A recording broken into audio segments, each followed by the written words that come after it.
अर्थमंत्री निर्मला सीतारामन म्हणाल्या, मोदी सरकारला निवडून दिल्याबद्दल देशवासियांचे आभार. आमच्या कामांवर लोकांचा विश्वास. भारताची आर्थिक प्रगती उल्लेखनीय.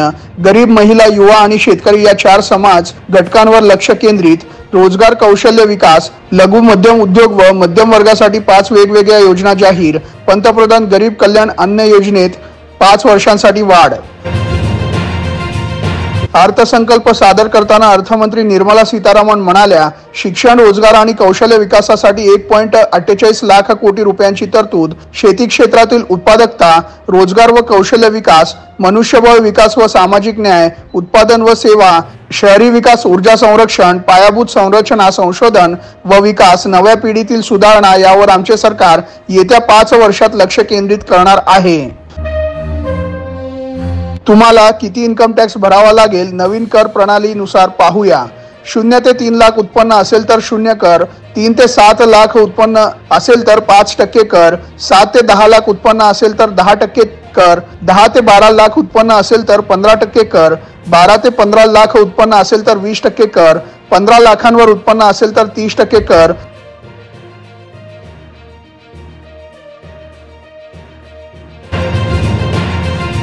अर्थमंत्री निर्मला सीतारामन म्हणाल्या, शेती व संलग्न क्षेत्रांसाठी 1.52 लाख कोटींची तरतूद. शेतीत डिजिटल पब्लिक इन्फ्रास्ट्रक्चर पुरवणार. शेती पिकांचे सर्वेक्षण, मातीची तपासणी या गोष्टींची माहिती शेतकऱ्यांना देणार. 4 कोटी नोकऱ्या उपलब्ध करणार. टिकून राहणाऱ्या शेती वाहनांसाठीचे संशोधन करण्यासाठी प्रोत्साहन. अर्थमंत्री निर्मला सीतारामन म्हणाल्या, कौशल्य विकासासाठी नवीन योजना जाहीर. 20 लाख युवकांना कौशल्य विकास प्रशिक्षण देणार. 50 लाख अतिरिक्त रोजगार तयार करणार. डाळी आणि तेलबियांचे उत्पादन वाढविण्यासाठी प्रयत्न.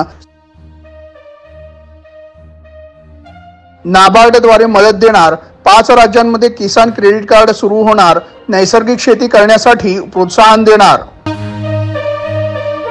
अर्थसंकल्प बिहार, आंध्रसाठी मोठी घोषणा. अर्थमंत्री निर्मला सीतारामन म्हणाल्या, पूर्वेकडच्या राज्यांसाठी पूर्वोदय प्लॅनची घोषणा. आंध्र प्रदेशला 15,000 कोटींची आर्थिक मदत तर बिहारमध्ये विशेष आर्थिक क्षेत्राची घोषणा. ग्रामीण विकास आणि पायाभूत सुविधांसाठी 2.66 लाख कोटींची तरतूद. महिलांसाठी 3 लाख कोटी रुपयांची तरतूद. महिलांसाठी वर्किंग वुमेन हॉस्टेल तयार करणार. पाळणा घरे तयार करणार. बजेटमध्ये निर्मला सीतारामन म्हणाल्या, 1000 इंडस्ट्रियल ट्रेनिंग इन्स्टिट्यूटमध्ये अभ्यासक्रम आधुनिक होणार. शिक्षणासाठी घेतलेल्या 10 लाखांपर्यंतच्या कर्जासाठी सरकारकडून मदत केली जाणार. शैक्षणिक कर्ज 3% व्याजाने मिळणार. त्यासाठी ई-वाउचर देणार. बिहारमध्ये नव्या विद्यापीठाची घोषणा. अमृतसर कोलकाता मार्गावर उद्योग कॉरिडॉर उभारणार. रस्ते बांधणीसाठी 26,000 कोटींची तरतूद. अर्थसंकल्प, या तरुणांना मिळणार 5,000. अर्थमंत्री निर्मला सीतारामन म्हणाल्या, देशभरात 12 इंडस्ट्रियल पार्कला मंजुरी. 1 कोटी तरुणांसाठी 500 कंपन्यांमध्ये इंटर्नशिपची संधी. महिन्याला 5,000 रुपये देणार.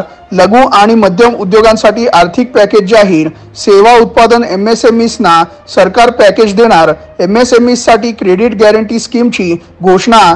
मुद्रा लोन फेडलेल्यांना 20 लाखांपर्यंतचे कर्ज देणार. MSMEsना 100 कोटीपर्यंतचे कर्ज देणार.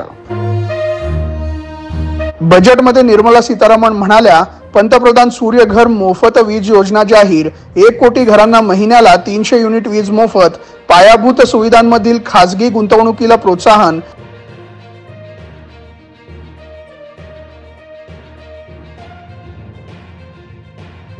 आर्थिक मदत दिली जाणार. राज्यांनी स्टॅम्प ड्युटी कमी करावी. रस्त्यांवरील फेरीवाल्यांसाठी 100 अर्बन हाट आठवडी बाजाराची घोषणा. 11,500 कोटींची तरतूद. अर्थमंत्री निर्मला सीतारामन म्हणाल्या, बिहार, आसाम, सिक्कीम येथील पूर नियंत्रणासाठी 11,500 कोटींची तरतूद. स्पेस इकॉनॉमी 5 पट वाढवणार. 1,000 कोटींच्या व्हेंचर कॅपिटल फंडची स्थापना करण्यात आली. पर्यटनाला प्रोत्साहन देत गुंतवणूक वाढवणार. महाबोधी टेम्पल कॉरिडॉर स्थापन करणार. अर्थमंत्री निर्मला सीतारामन म्हणाल्या, कॅन्सरच्या 3 औषधांना बेसिक कस्टम ड्युटीमधून वगळले. फोन, मोबाईल चार्जरवरील अधिभार 15% कमी. कस्टम ड्युटीत कपात. सोने आणि चांदी 6% तर प्लॅटिनियम 6.5% कपात. 25,000 गावखेड्यांसाठी पंतप्रधान ग्राम सडक योजना. फेज 4 सुरू. NPS वात्सल्य योजना लॉन्च.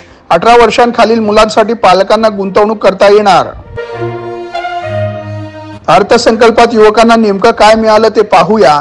20 लाख तरुणांना कौशल्य प्रशिक्षण, 500 टॉप कंपन्यांमध्ये इंटर्नशिप योजना, रोजगार आणि कौशल्य प्रशिक्षणासाठी 2 लाख कोटी, शिक्षण रोजगार आणि कौशल्यासाठी 1.48 लाख कोटी, EPFO मध्ये पहिल्यांदा नोंदणी करणाऱ्यांना 15,000, कंपन्यांना अतिरिक्त कर्मचाऱ्यांसाठी 2 वर्षापर्यंत दर महिना 3,000 रुपये, रोजगाराच्या पहिल्या 4 वर्षात कर्मचाऱ्यांच्या EPFO योगदानानुसार कर्मचारी आणि कंपनीला प्रोत्साहनपर रक्कम। कर रचनेत मोठे बदल करून सर्वसामान्यांना दिलासा देऊन प्रधानमंत्री मोदींनी देशवासियांचा विश्वासार्थ ठरविला, अशी प्रतिक्रिया मुख्यमंत्री एकनाथ शिंदेंनी अर्थसंकल्पावर दिली। केंद्रीय अर्थमंत्री सीतारामन यांनी मांडलेला अर्थसंकल्प शेतकरी, महिला, युवा, कौशल्य विकास, रोजगार, पायाभूत सुविधांची उभारणी, शहरांचा विकास अशा विविध 9 घटकांवर लक्ष केंद्रित करणारा नवरत्न अर्थसंकल्प आहे, असेही शिंदे म्हणाले। उपमुख्यमंत्री अजित पवारांनी अर्थसंकल्पावर प्रतिक्रिया दिली। मध्यमवर्गीय आणि नोकरदारांच्या अपेक्षांची पूर्तता करणारा शेती, उद्योग, व्यापार, शिक्षण, आरोग्य, सहकार, रोजगार, स्वयंरोजगार, विज्ञान, संशोधन, कौशल्य विकास, सामाजिक न्याय, महिला सक्षमीकरण अशा सर्व क्षेत्रांच्या विकासाला बळ देणारा, विकसित भारताची पायाभरणी करणारा, विश्वशक्ती बनवण्याच्या वाटेवर नेणारा अर्थसंकल्प असल्याचे अजित पवार म्हणाले। नितीश कुमार आणि चंद्रबाबू नायडू यांच्या पक्षाने पंतप्रधान नरेंद्र मोदी यांच्या सरकारला पाठिंबा दिला म्हणून बजेटमध्ये या राज्यांना भरभरून देण्यात आले आहे। पण एकनाथ शिंदे यांनी देखील भाजप सरकारला पाठिंबा दिला। या बदल्यात महाराष्ट्राला काय मिळाला ठेंगा, अशा शब्दात विरोधी पक्षनेते विजय वडेट्टीवार यांनी टीका केली आहे। सगळ्यात जास्त कर देणाऱ्या राज्याला सावत्र वागणूक का, असा सवाल त्यांनी केला आहे। सर्वसामान्यांना अर्थसंकल्पात कोणताही दिलासा मिळाला नाही, अशी प्रतिक्रिया विरोधी पक्षनेते राहुल गांधींनी अर्थसंकल्पावर दिली आहे। केंद्र सरकारचा अर्थसंकल्प म्हणजे खुर्ची बचाव अर्थसंकल्प आहे।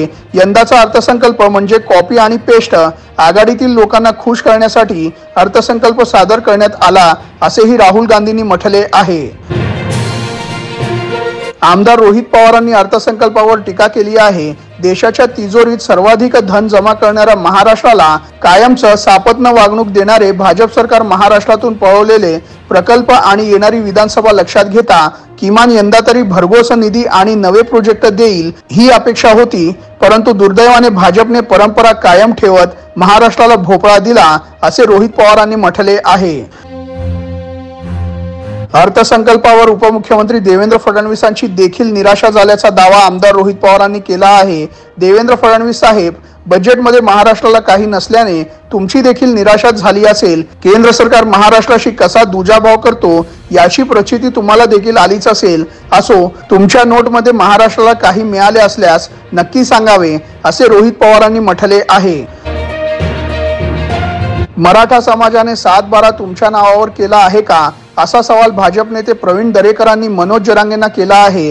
तुमच्या म्हणण्यावर आम्ही भूमिका मांडल्यावर मराठा समाजाचा कसा काय अपमान होतो, असा सवाल ही प्रवीण दरेकरांनी केला। दरम्यान मागील काही दिवसांपासून मराठा आरक्षणावरून भाजप नेते प्रवीण दरेकर आणि मराठा आंदोलक मनोज जरांगे यांच्यात जोरदार कलगीतुरा रंगला आहे।